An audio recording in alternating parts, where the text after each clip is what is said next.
मेरे साथियों, भाई का आदेश हुआ है कि 2 मिनट में बात खत्म नहीं कर सकते, इसलिए आराम से बात करो तो अच्छी बात है। हमें समय और बोलने का मिलेगा, ठीक है ना? मेरे भाइयों में जैसी बात कर रहा था, आप देख सकते हैं इस देश के अंदर आज 2 विचारधाराओं के बीच में संघर्ष है। एक तरफ वो लोग हैं जो बाबा साहब द्वारा लिखे हुए संविधान को मनवर कांशीराम साहब द्वारा खड़े हुए मिशन को समाप्त करना चाहते हैं, और दूसरी तरफ वो लोग हैं जो बाबा साहब के संविधान का एक पन्ना भी नहीं फाड़ने देंगे, और जो बाबा साहब के पन्ना को फाड़ेगा उस सरकारों को फाड़ने का काम करेंगे। दूसरी तरफ मेरे साथियों बोलो, एक तरफ की सेना में जो संविधान विरोधी सेना है, उस सेना में वो सत्ताधारी बड़े बड़े लोग, विवादी लोग, सामंतवादी लोग, लेकिन दूसरी तरफ के जो सेनापति है वो हमारे बड़े भाई आदरणीय चंद्रशेखर आजाद जी है। ये हमें गर्व की बात है, हमारे लिए प्रसन्नता की बात है। इसलिए आज मैं कहना चाहता हूँ मेरे भाइयों, भाई ने कहा कि कोई चिंता नहीं समय की, लेकिन फिर भी मैं समय में बात खत्म करने का प्रयास करूंगा। और मैं कहता हूँ मेरे साथियों नौजवानों, आदरणीय रवीन भाटी जी ने कहा कि दामोदर जी भगवान श्री कृष्ण के अवतार जी है। मैं रवीन भाटी जी से निवेदन करना चाहता हूँ कि दामोदर यादव की अगर कोई पहचान है तो एक किसान बेटा के रूप में है, और दामोदर यादव की कोई पहचान है तो बहुजनों के लिए संघर्ष करने वाले एक नौजवान के रूप में है।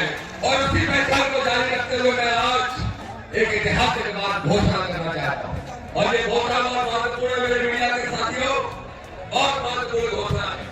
दामोदर का जब नाम आता है तो दामोदर के नाम के साथ यादव जोड़ा जाता है। मुझे गर्व है कि मैं यादव जाति में जन्मा, लेकिन इस बात का गर्व और ज्यादा महसूस करूंगा कि आज इस देश में जहां आरक्षण को समाप्त करने वाली ताकतें सक्रिय हैं, आज तक बीपी मंडल की कमीशन की रिपोर्टों को आज तक इस देश के अंदर लागू नहीं किया गया।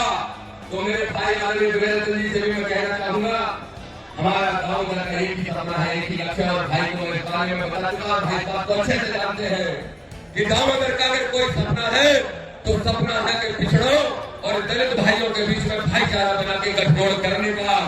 और ये गठजोड़ तब होगा, ये गठजोड़ तब होगा जब दामोदर यादव बन के नहीं, बल्कि दामोदर यादव मंडल बन के काम करने का काम करेगा।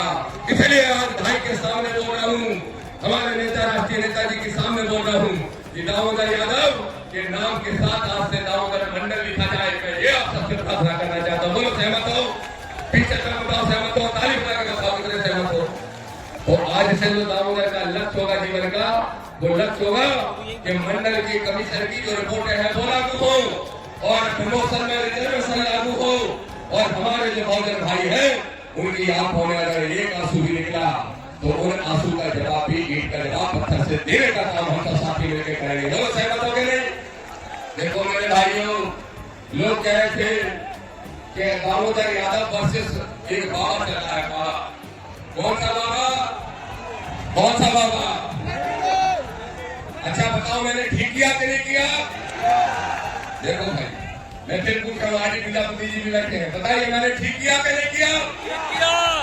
बताओ, जो बाबा अपना खुद का इलाज विज्ञान से और डॉक्टरों से कराता हो, क्या वो बाबा किसी का इलाज पर्ची से कर सकता है? नहीं कर सकता।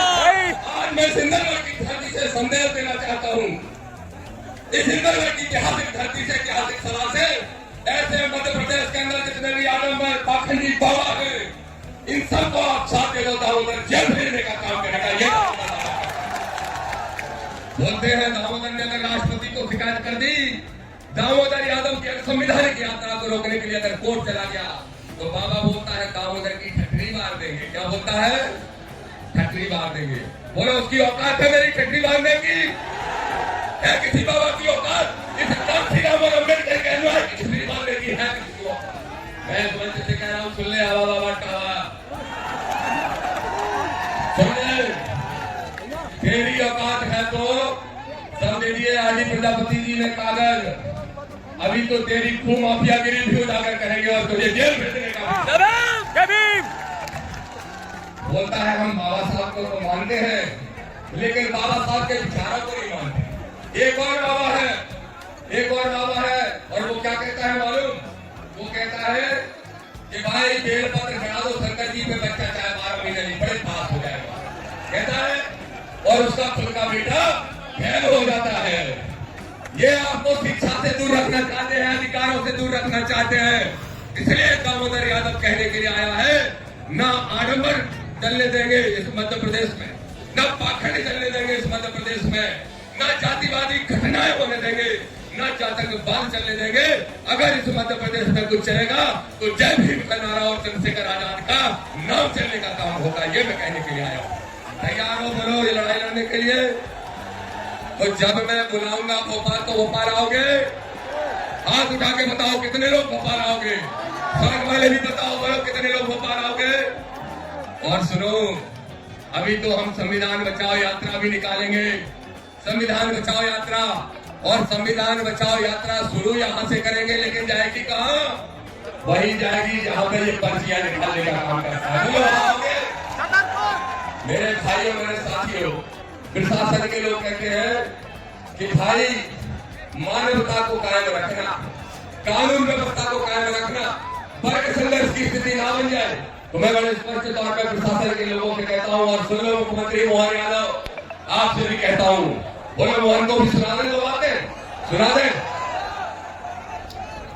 इस मंच से खुलेआम कहता है दामोदर यादव, सुन लो मुख्यमंत्री, जो इंदरगढ़ में ये कार्रवाई इकट्ठा हुआ है, ये सिर्फ स्याणा विधानसभा या दतिया जिले का नहीं है, ये पूरे प्रदेश का है। और इंदरगढ़ की आवाज मालूम कहां तक जाना चाहिए? दोस्तों, आपने देखा कि हमारे बीच इंदरगढ़, दतिया, जो कि मध्य प्रदेश में आज़ाद समाज पार्टी महारैली में पहुंचे भीम आर्मी के चीफ चंद्रशेखर आजाद रावण, नगीना के सांसद, और उनके साथ पहुंचे यादव जी, मनीवादियों को उनके होश उड़ा दिए। किस तरह से मनीवादियों पर बरसे, वीडियो के माध्यम से आपने देखा। तो दोस्तों, ऐसे ही अगर हमारे बीच ऐसे ही लोग, ऐसे ही नेता अगर आज़ाद समाज पार्टी में मिलकर काम करेंगे तो मुझे यकीन है आने वाले 2027 के मिशन में सत्ता हमारी होगी और आपके मन से काम होगा, आपके मन का काम होगा। ये तो निर्णय है। मैंने देखा और सुना हैं अगली वीडियो में। तब तक के गुड बाय। जय भीम, जय संविधान।